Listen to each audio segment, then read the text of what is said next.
আপনারা আপনাদের ছোট ছোট বাচ্চাদের খুব সহজেই আনারস আঁকানো শেখাতে পারেন। তার জন্য আমার এই পুরো ভিডিওটি আপনাদের অনুসরণ করতে হবে।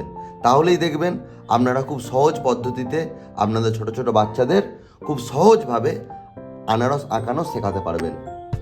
তার জন্য প্রথমে আমাদের কি করতে হবে, আমাদের প্রথমে একটা রাউন্ড শেপ এঁকে নিতে হবে। দেখুন ঠিক এইভাবে একটা ঠিক ডিমের মতো একটা ওভাল আকৃতির একটা শেপ এঁকে নিতে হবে। ঠিক আমি যেইভাবে আঁকছি আপনারা ঠিক সেইভাবেই কিন্তু আঁকাটা অনুসরণ করবেন। এভাবে একটা দেখুন রাউন্ড আকৃতির একটা আমি শেপ এঁকে নিলাম। এরপর কি করব, এরপর আমাদের আনারসের যে আমাদের পাতার মতো জিনিসগুলো হয় সেগুলোকে আমাদের এঁকে নিতে হবে। ঠিক এইভাবে, ঠিক এইভাবে, এইভাবে, আবার ঠিক এইভাবে,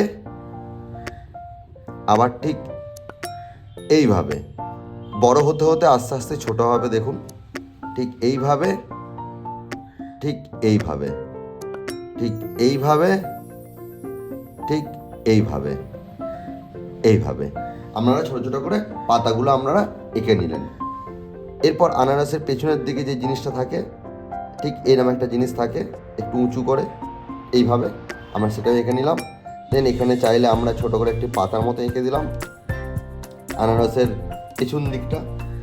এরপর আমাদের আনারসটাকে সুন্দরভাবে আরও ফুটিয়ে তোলার জন্য কি করব, আমরা ঠিক এইভাবে এইভাবে বাঁকিয়ে বাঁকিয়ে আমরা ঠিক কয়েকটা লাইন টেনে দেবো। ঠিক এইভাবে বাঁকিয়ে আমি ঠিক যেভাবে আঁকছি আপনারা আমার ঠিক সেই পদ্ধতিটা ঠিক সেইভাবে অনুসরণ করুন।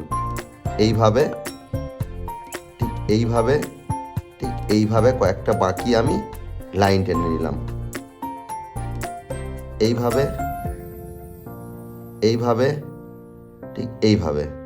এরপর কি করব, এরপর ঠিক আমরা এইভাবে আমরা লাইন টেনে নেব। ঠিক এইভাবে বাঁকিয়ে বাঁকিয়ে, ঠিক এইভাবে, ঠিক এইভাবে আমরা বেশ কিছু লাইন টেনে নেবো। এভাবে একটু বাঁকা বাঁকাভাবে আমরা লাইনগুলো অঙ্কন করে নেব। ঠিক এইভাবে, এইভাবে,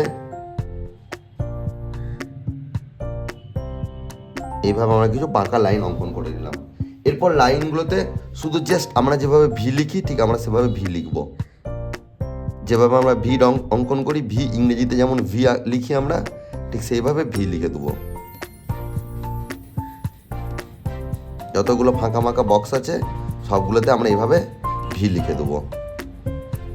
এগুলো আনারসের গায়ে যেই কাঁটার মতো জিনিসগুলো থাকে, আনারসের ছালটা ঠিক সেইটা, এভাবে আমরা ভি এঁকে দেবো।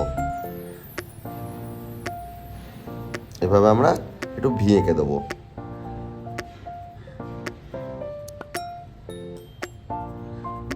ঠিক যেভাবে আমি আঁকছি ঠিক আপনারাও ঠিক সেইভাবে অনুসরণ করুন। এইভাবে আমরা ভি এঁকে দিলাম। খুব সুন্দর একটা আনারস অঙ্কন করা হয়ে গেছে। চাইলে আমরা এটাকে হালকাভাবে আমরা একটু শেড দিয়ে দিতে পারি পেন্সিলের।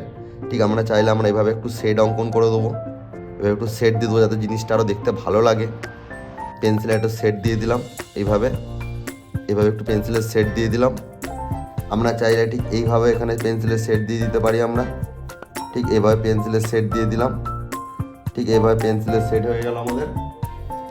আস্তে আস্তে আস্তে আস্তে আস্তে আস্তে আস্তে আস্তে আমরা এভাবে গাঢ় হতে হতে হতে হতে আমাদের হালকা হয়ে যাবে শেডটা আমাদের সুন্দর করে। দেখুন এইভাবে এভাবে শেড দিয়ে দিলাম। সবগুলোতে আমরা চাইলে এভাবে একটু হালকা করে শেড দিয়ে দিতে পারি পেন্সিলের, জিনিসটা দেখতে ভালো লাগে। এভাবে শেড অঙ্কন করে দেবেন আপনারাও। ঠিক এইভাবে শেড এঁকে দিলাম আমরা হালকা হালকা করে, সবগুলোতে এরকম শেড এঁকে দিলাম কিছু কিছু করে। এভাবে আমরা শেড এঁকে দিলাম, এভাবে আমরা শেড অঙ্কন করে দিলাম।